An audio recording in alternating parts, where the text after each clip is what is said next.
Sunday night, October 15, 2023. Captain Dan Grider driving my boat here. I'm about to perform an autopilot experiment. I got to navigate underneath this bridge coming up right here. And I'm going to leave and let this thing run on GPS guided autopilot at 12 knots. So here goes.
Staying alive, even out there on the boat. Staying alive. November 15th, 2023. Dan Grider, probable cause. Glad to have you with us tonight. Just coming in off the lake. You know, it was Drew's birthday yesterday. He turned 27, so I want to say thank you to the Peugeot family up there in Nashville, Tennessee, and some of my music friends that helped us pull off a fabulous weekend on the lake. It's a houseboat extravaganza, and boy, did we have fun. So we went up there, me and Drew and Dylan and all the Peugeots. We stayed on the houseboat and did some fun stuff up there, played some music, and just got back. So that little opening sketch there that you just saw, kind of goofing around. Really, there is no autopilot on that boat. The actual captain was driving it from above, so I was just kind of having fun. Of that movie with Richard Dreyfuss and Bill, whatever his name was, from Saturday Night Live. What About Bob? One of my favorite movies from a long time ago. I'm going to have to go back and rewatch that thing now. Anyway, back with you. Sunday night, glad to have you with us. I know you're catching the title of this. It's not clickbait. The title, the APOA Fatal. What we do know is, in contrast to the one I did last Sunday night. Last Sunday night's video got 82,000 views. It also got almost 1.2 million minutes watched in just 6 days. I take my videos down after about 6 days. 1.2 million minutes watched is huge. Most of my videos hit the 1 million mark every 6 days. The Sunday night videos are very well received. I've been starting to get the idea. I also had 2,600 people in here in the live chat room last Sunday night. I'm looking right now to see how many we've got at the very beginning of this. Looks like we're crawling right through about 500 right now, which is kind of cool. Jump in there and let me know where you're calling from, where you're typing from. Also, if your dog has fleas or not. I wrote a song for dogs. My dog has fleas. It's only got a few notes to it, but I'll play that for you sometime. And let me know where you're calling from and where you're checking in from. It's always interesting to see. The chat room, the live chat room is open. Glad to have you with us. The very end of this video, I'm going to include the footage. I did travel to Lake Placid, New York. The Richard McSpadden APOA crash. Russ Francis and Richard McSpadden were killed in this plane crash October 1, just 15 days ago right now. And I'm going to include that footage and all that kind of stuff at the very end of that. Before we get to that, I'm going to do a few quick housekeeping announcements. First of all, November 9th, I'll be up at Bowling Green, Kentucky, EAA 1165. Here's the information for it. I'm going to put it on the screen right now. It's EAA 1165 Bowling Green. If you want to contact these guys, it's an evening function. We'll be up there. Not exactly sure what the deal is here, but I think it's dinner. And it's open to the public, open to anybody. If you're a pilot, don't have to be an EAA or a chapter member. I'd love to see you. Say hi, stop in there. It's a hangar evening dinner function up there. My kind of a deal. I'll probably have a banjo and probably have people start leaving early when I pull the banjo out is what normally happens. It's an AQP maneuver, an AQP scenario here, and we're going to talk about AQP. I travel around the country. I try to do at least one, maybe two of these per month, someplace, whenever I can. I don't charge any money. I take care of my own travel and all that kind of stuff. If you'd like to help me with my travel costs, even my trip to Lake Placid, all that's on me. All the stuff that I do, I take care of my own hot dogs, my own cheeseburgers, my own tacos when I'm on the road. I travel frugally. A lot of the traveling I do is via my 1996 Honda, so I don't spend a lot of money. If you'd like to help, here's some opportunities to help. I think you're going to enjoy this video because I did travel to Lake Placid, New York, and I don't know of anybody else that did. Of all those other channels out there making big money off their channels and selling advertising, I don't sell any advertising, and I took the time and trouble to travel this. I think you're going to find my results interesting at the very end of this. Here's the opportunities to help. I suggest, like a tip, some of you are really cheap tippers, $1 or $2 for a video if you enjoyed it and appreciate the effort that I took to get to the scene and get to the bottom of it and show you what you needed to show, especially on this AOPA one, is fascinating. I'm going to put that at the very end. Here's your opportunity: Zelle, PayPal, Cash App, Venmo. It's really easy, it's electronic, and it's totally safe, and I sure appreciate that. If you don't have $1 or $2, skip it. It's totally fine. I just hope you'll enjoy the video and stay safe and pay attention to what we're doing out here. The momentum is growing. My DTSB Super Fund is doing good. We have the works in progress we got DTSB to be an actual 501c3 with a board member and all that kind of stuff. It's in progress. I'm very, very happy with all that. I want to say thank you to everybody that's contributed to the DTSB Super Fund. Here's the page for that if you'd like to contribute. It's still open. You can still contribute to that, and we're still working on that. Now, let's get on to the most interesting things here for the evening. First of all, I'm going to go back and revisit very quickly the FedEx incident in Chattanooga. First of all, this is a FedEx airplane that stayed in the air about 90 minutes. It's a 40-minute flight from Chattanooga over to Memphis, Tennessee. It happens every night. Here's their schedule. Look at all these flights that go from Chattanooga to Memphis. It's a 757, made a takeoff, got in the air. I'm not going to armchair quarterback what was going on in alternate flaps, alternate gear, all those kind of things. All I can tell you is it looks kind of funny because they had 5 opportunities to declare an emergency, and they didn't do it. They have firefighting, maintenance, and FedEx headquarters at Memphis. They could have got their freight to Memphis. They could have disabled on the runway and closed a runway over there in Memphis a lot better. I'm not really sure why they hung around Chattanooga, but my point here is that this airplane for sure ended up boxing themselves into a corner where at the very end, then they found out what the real deal was. The real deal is the gear is not down. They've done the alternate gear extension. They've expended all of their ideas, all of their energy, all of their fluid. Now they're out of time. They're out of jet fuel, and they're out of ideas. The only thing that they have left is a belly landing to a short runway at Chattanooga. They didn't even have enough fuel remaining to go to Atlanta and make a gear up landing on a long runway with better firefighting. They got backed into a corner. I'm not sure how, but the debrief off this is going to be interesting. I'm going to follow this one. Lots of opportunity for maybe constructive criticism. I'm not going to second guess the crew. I think the crew did a very nice job of belly landing it. My point is they flew around for 90 minutes trying to figure out that it wasn't going to work. And at the very end, at the end of the 90th minute, they were now committed to Chattanooga.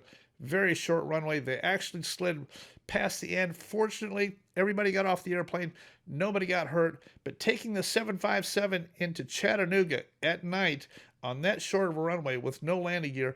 Remember, just because the landing gear is not down doesn't mean it's going to stop faster. It just means you got no brakes. Boy, do you have no brakes. This thing is going to slide on its belly like a greased pig, and it does. There's no way to stop it.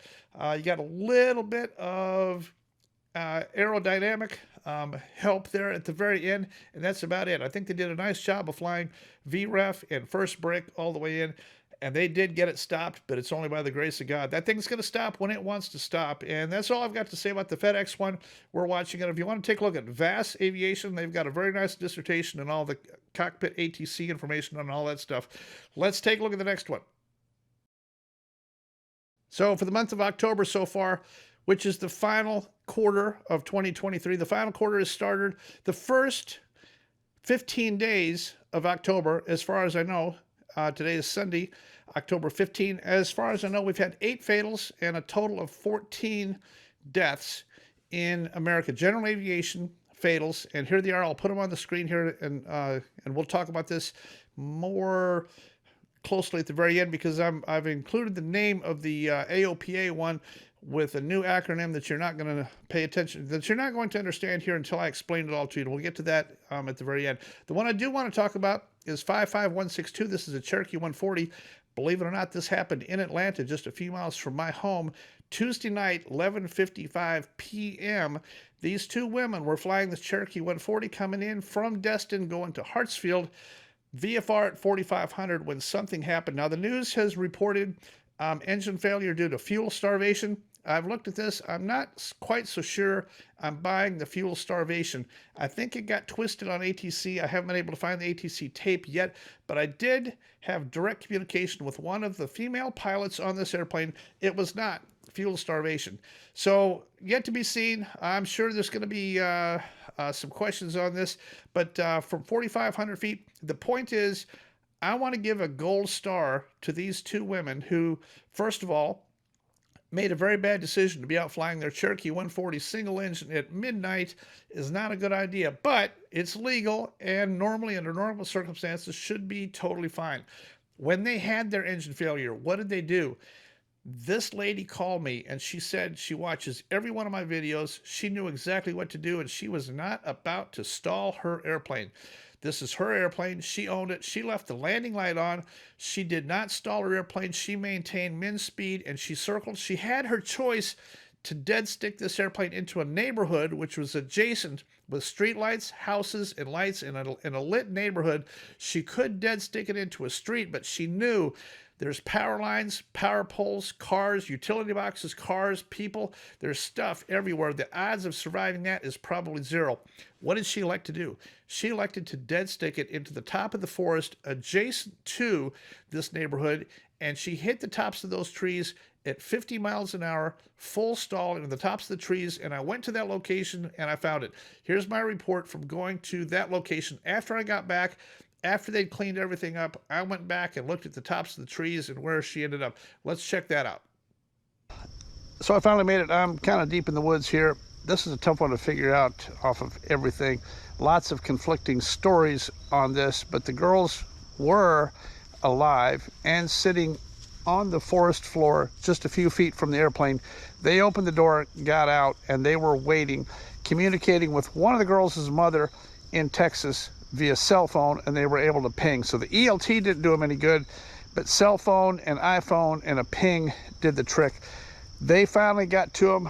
I was able to find a little bit of the rescue garbage up here that left a little telltale breadcrumb track here that led me down to here. And then once I got down to here, the forest floor, this is where I found the branches broken with fresh cuts on them. And I'll show you these fresh cuts. Everything else laying around this floor of the forest here is all old, and I'll show you an example of old wood that's laying around. For instance, this is old. This has been there a long time. It's weathered and wet. The fresh stuff is easy to see, and there's fresh branches right here at this spot leading to this area. Now, I'm surprised here, but there's no divot in the ground where the nose of this Piper hit the ground, which tells me it hit the ground soft enough that A, it didn't kill them, and B, it didn't hardly indent this forest floor. The further amazing thing about this is that these girls full stalled this thing into the tops of the trees, and what saved their lives was the accordion effect of coming down vertically, breaking branches on these tall trees as they fell. So it kind of went chunk, chunk, chunk, chunk, chunk, chunk, chunk, and slowed them down until by the time they got nose down to the forest floor, they weren't really going that fast.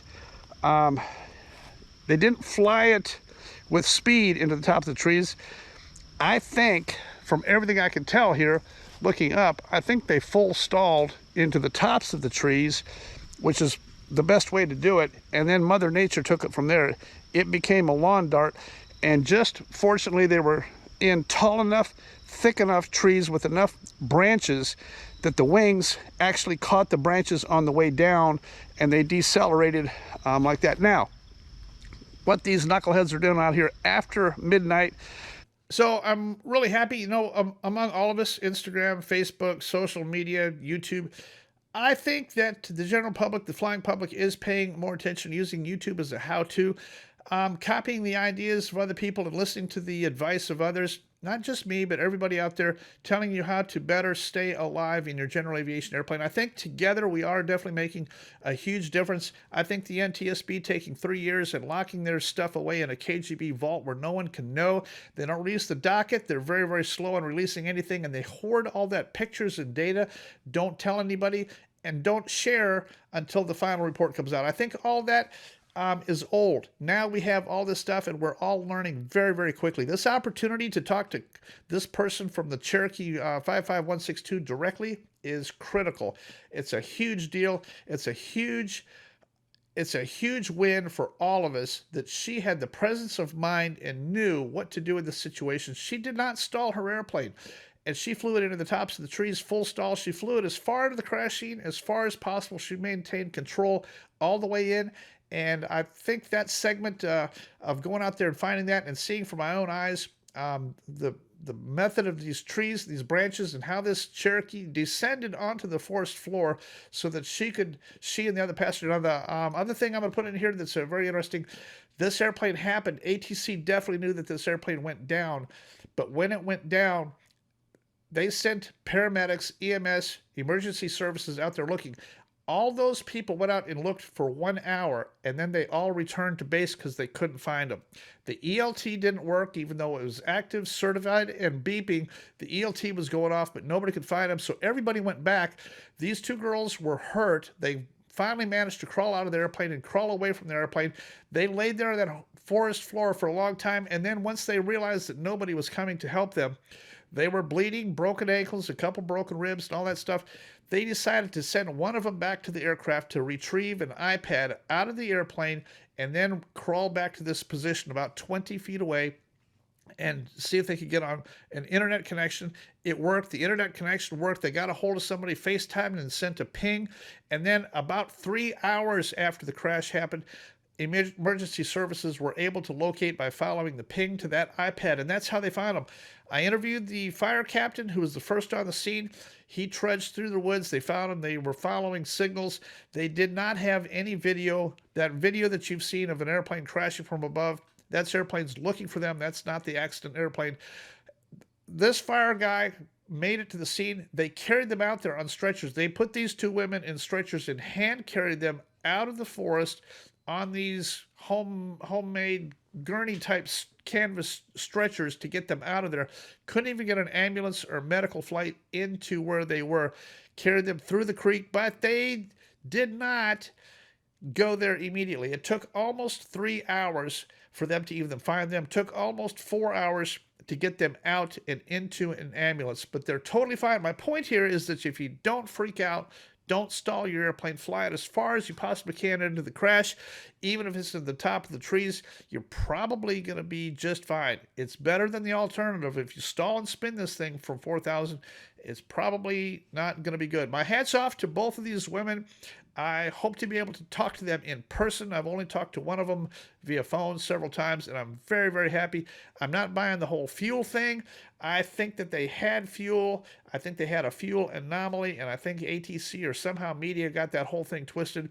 I think they had plenty of gas on board when this thing happened, and I know we'll eventually find out what the culprit was there, but kudos to these two women, and leave a comment in the comments below your appreciation for their willingness to stay calm, fly the airplane. It's a huge testament to the educational aspect of how to handle an abnormal at night. All right, so now we're getting to the section that you want to see. This is the APOA fatal. The last one, what we don't know. This one is what we do know, and we know this because I actually went there and I shot video. I'm going to show you a video sequence that I've already pre-prepared and pre-canned. When I shot this, I did make one mistake in the description. I said that it was a right-hand turn into this embankment.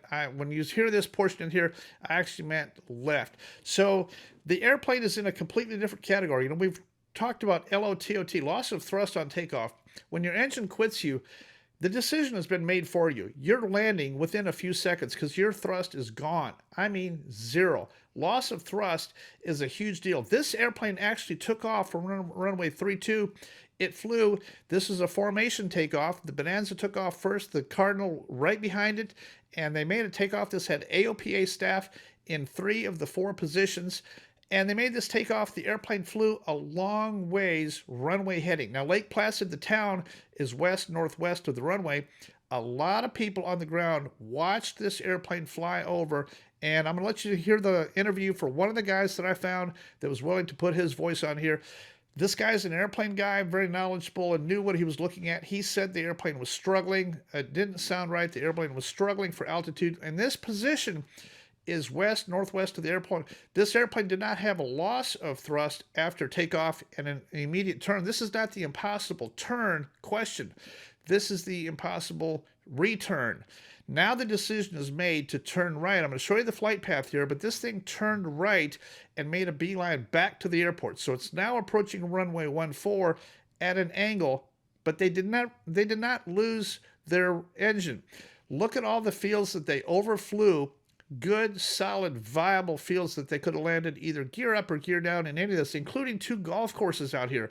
But they were determined to make it to the runway. So first choice A would have been making it to the runway. Making it to the numbers of 14 was the goal. When they got closer, they realized, I think they put the gear down. From everything I could tell, this airplane hit gear down into the side of this embankment. But when you put the gear down on this airplane, everything changes. You're pretty much coming down. If they had a reduction of thrust and were not maintaining energy, gear down would have been the kiss of death. Once the gear went down, they realized that landing on the numbers of 14 is no longer possible.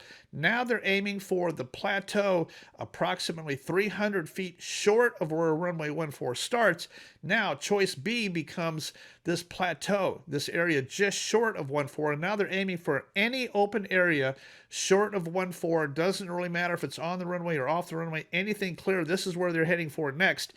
When that didn't work out, they finally saw at the last second that that's not going to work out. Choice C became a gentle left-hand turn to try to impact the airplane sideways, belly into this ravine. And this is a very big ravine here. I'm going to show you the video now. I tried to be as respectful as I could. Many of you know that Richard McSpadden and I have batted heads over many concepts over the years. This one especially, we all kind of freaked out when AOPA made this video showing AOPA at a 45-degree angle of bank at 200 feet with a stall horn going off, and Richard flying the airplane showing that this is normal, this is good. Remember, anything over 30 degrees below 1,000 feet is not a good idea. If you have to bank your airplane more than 30 degrees below 1,000 feet, you're a test pilot, and that is not approved. You have to do something better. You have to maintain DMMS, and remember, best glide, VG, and DMMS are 2 different numbers. Just because you have VG does not mean that you have stall protection. You need DMMS, which is good all the way up to and including 30 degrees angle of bank. So Richard and I obviously have butted heads over this over the years. I'm very sorry that he's gone, but he left a huge lesson for all of this because this one clearly shows what not to do. And ironically, this builds a new category. This is the AOPA maneuver, one I hadn't really totally thought of and wrapped my brain around prior to this. This is not loss of thrust on takeoff. This is a reduction of thrust on takeoff. This is probably an even more serious killer than the other one. This is an engine that's still producing enough thrust to lull you into thinking that you can get back to the runway. It's giving you just enough thrust to think that you got this and it's going to work and it's going to help you get back to the runway.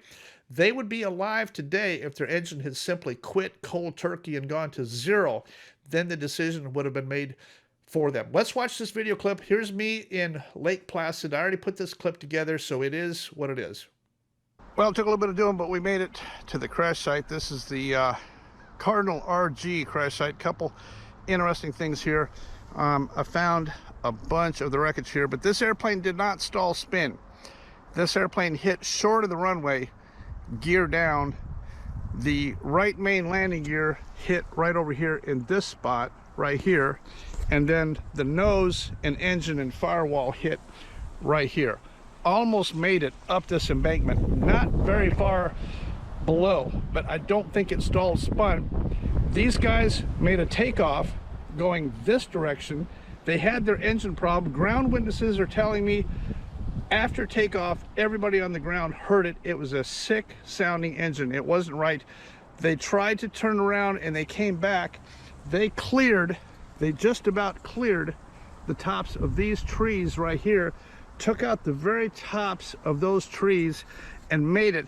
But they hit brunt into this broad buildup.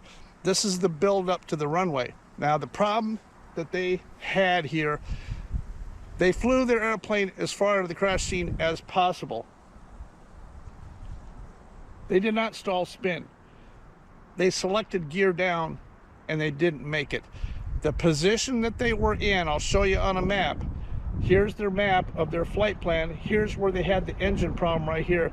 When they tried to turn around, if they had gone for gear up on the runway, they probably would have made it. They obviously hit gear down into this side. The gear is too much drag. They hit almost wings level, brunt into the side of this hill right here. The nose and firewall impacted right here. And then you see those pictures of them with their equipment dragging the fuselage up. That's how come the wings and tail look virtually intact on this thing.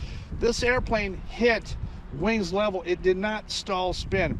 The occupants were killed instantly by the brunt impact of flying into this hill.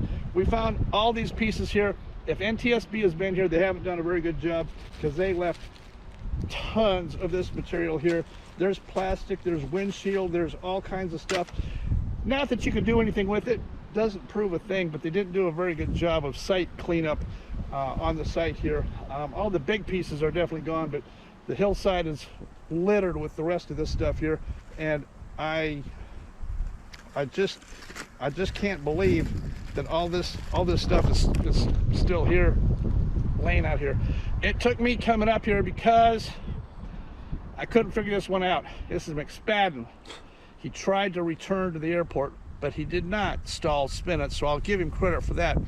The election to try to make this runway and put this airplane back on the ground, I believe, per AOPA policy on this photo shoot, they were in a photo shoot with a mission, probably an almost formation takeoff, getting this thing back in here. It was McSpadden in the right seat. It was McSpadden as the pilot in command. It was McSpadden flying the airplane. That's the way AOPA runs their photo missions. The Bonanza was shooting pictures, video. That's what the mission was to shoot video of this Cardinal RG in flight. And that's how come they had the Bonanza with the door off and the AOPA people on board that airplane to shoot over the Adirondacks. Would have been very beautiful. Tragic loss of life. I'll show you the flowers and the memorial just up the hill here where they've left flowers in honor of the two men that lost their lives October 1, 2023. Well, here's the spot from the top of the ridge.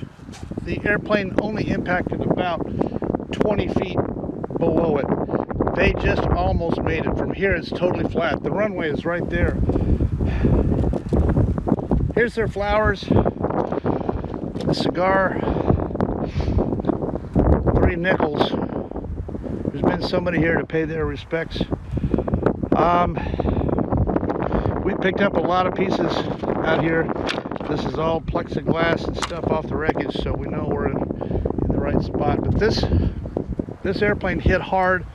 I almost think that they were in a little bit of a right-hand turn at the last second when they saw they could not make the runway. I think they tried to dispel their energy along this embankment here. Probably didn't work. The brunt impact of this impact going straight into this hillside did it. The tops of these trees that you can see right here are the ones that are broken. So the flight path was very low, out of energy, did not make it back to right here. If they could have made it back to this spot, they'd be alive today. That's how close it was. A really tragic shame on the whole thing. Revisiting the whole concept of should you turn back, The amazing thing is how much open space there is. Where they had their problem, they could have put this airplane gear up in a field anywhere out there, no problem. I just don't understand the urgency on getting it back gear down to a hard surface runway. Makes no sense to me. I hope that we can all learn something off of this tragic one. Our respects and condolences to all involved in this accident. I came out here to figure this out because I think we all deserve to know exactly what happened out here and how these two guys died. Both of them fairly experienced. If that can happen to them, it can happen to you. I'm telling you, don't turn this thing around. Don't place emphasis on getting your piece of garbage airplane back to this piece of garbage pavement. You don't need to do it. The insurance company owns that airplane. The instant that engine quits, put it down someplace, anywhere. Gear up in a field, open the door, and go to dinner. That's it. Crazy. The whole thing is just crazy how close they came to almost making it.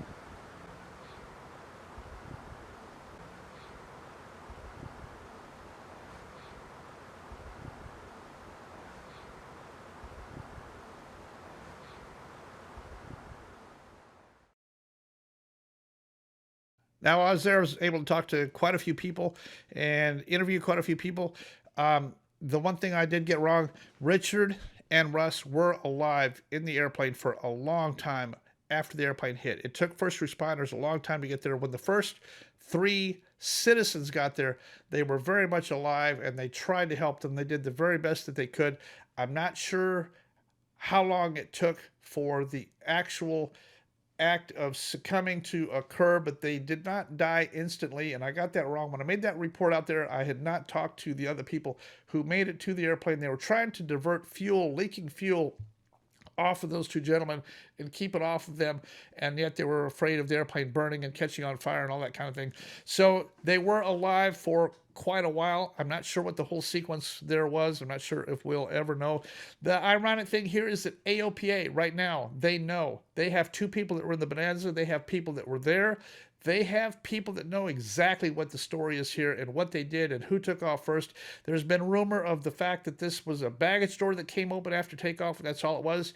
Not true. This is not a baggage door situation. This is a reduction of thrust on takeoff, and that's all that happened. It lulled them into thinking that they could get back. They decided to go gear down and make it to the runway to save that airplane, and that's pretty much all that happened. I'm going to let you listen to this tape, very quick tape of the individual on tape describing what he heard. This is an individual very, very close to Mirror Lake Restaurant Resort, which is northwest of the runway. Did it fly directly over the hotel here? It kind of was on an angle like this going this way, right. And I was on an aircraft carrier, and I realized that it was struggling to get up. Struggling? Yeah, and then it just disappeared. It just went, and then like a half hour later, we got a text. Yeah, oh yeah. What did the engine sound like? Did the engine not sound right? I didn't. I just noticed that the plane was struggling to get up. It was still trying to climb. Right. Going which direction, do you think? More northwest? I'm not from here. Oh, okay. I just moved here from Vermont. Oh, okay. So I was in the employee break lounge, so we were facing this way. Right. And the plane was going that way. Right. So it was still trying to climb. Right. Right. So you saw it before it tried to turn around and go back to the airport. Right. So I think it's crazy ironic of all the people that have made videos and made money and sold videos and sold advertising on this for financial gain, including Blanco. And Blanco's look at Blanco's video. Put this video out. Now Blanco makes about $3,000 per video, so he made his $3,000 off this, but he did not even get the location correct. Here's Blanco's video that he put up here. He got the wrong end of the runway. He did not take the time to figure this out or even consider himself going to this location. Here's Blanco's video describing the location of this accident. 180 degrees, completely wrong. Unfortunately, here at Lake Placid Airport, the accident aircraft was found right here in this rather steep bluff off the end of this runway. It's about a 4,000-foot long runway, trying to make it back to the airport. And here at the Lake Placid News, they show the aircraft off the end of the runway as they were attempting to return to the runway, go in that direction. I'll have a further update on this. This is a preliminary one. I got to make this kind of quick because we're just coming in off the lake and a birthday celebration, all that kind of stuff. So I'm trying to get everything wrapped up here and done in time for tonight's video. Let me zoom through the 8 fatals for the month of October. I'll put them on the screen here right now and show you those. So first on the list, I'll show you 545 Papa Zulu. We've already talked about that. 56 Delta Victor. That is the Carbon Cub in out in Washington. I've got it labeled idiot. I've got further video to do on this. This guy, Dooley. Man, my file folder is thick on this. I'm going to have to do a standalone Dooley video because the whole file folder is completely thick. I'm completely surprised that he has made it alive this far and Darwin has not taken him out prior to this. Next on the list is November 7153 Romeo. That's the PA-28 we talked about in Utah. 4 people on there. Doug Larson, 47 years old, put 4 people. Overweight, night takeoff from Moab, and it did not work. 8360 Kilo, that's the PA-44 Seminole out in Oregon. Michelle Cavallati, age 22, which Michelle, I believe that's still a male, even though it's got the name Michelle. Probably stall practice, VMC demo practice, single engine something, but they spun this airplane, didn't know how to get it out of a spin is kind of what it looks like. 3 people in the airplane. The person in the far back seat did survive it and is going to survive and expected to make a full recovery. That's the Seminole out in Oregon. The next one is the Lancer, November 557 Lima Juliet. FAA has this wrong on ASAIS. They've got this wrong. It's Minnesota. This one is Lauren Jones, 66 years old, hit a power line. Bell 407 802JR up in New Hampshire. Carl Svensson, 73 years old. No idea what happened. But it was a late night takeoff. 10:30 p.m. took off at this Bell 47. We don't know. RV8, November 75 Romeo Tango out in Utah. I know very little about this one either. Donald Higgs, age 43, died in that airplane. And then the last one, 880 Alpha. This is the Cessna 414. Just happened in Louisiana. Guy's name is Muad Jabor, age 48. Him and the other guy died in this 414. What happened was they flew it in from Gonzales to Patterson, landed, either picked one up or dropped one off. I'm thinking that they dropped one off, but I've talked to a couple people down there. Story's not exactly clear, but anyway, the ADS-B data quits on left base, which lulls you into thinking that this is a left base stall spin, but it's not. They completed that approach, landed, and there's a time frame in here. There's a time lapse where this airplane lands, deplanes one, then they went and taxied back out, made another takeoff. On takeoff the second time, the witnesses heard this left engine. They think it's the left engine that sputtered. Did not sound right. They tried to make a left-hand turn and tried to bring it around, but never got much altitude. Tried very hard to bring it all the way back around, and on base to final, DMMS went below speed. This is almost a VMC rollover, except it didn't really roll. It just simply spun, left wing dropped, and it went vertical. Both guys died instantly in this. This one would have been survivable. Close both throttles and land it straight ahead, gear up into a cane field. They'd be alive today. Yes, it would damage the airplane, but look at the damage they did already. It's crazy to try to get this airplane back to the runway service, gear down onto this thing, and it's just not good. But that's what happened on that one. So that's our 8 for the month of October. I hope that you'll stay alive out there. I hope you'll pay attention to these, maybe alter your philosophy, your way of thinking on these things, try to do a better job of staying alive. I want to say thanks for jumping in here in the chat room with us here tonight. I'm going to try to get this video up and on the air for my tiny little itty bitty fledgling YouTube channel. Dan Grider, Probable Cause.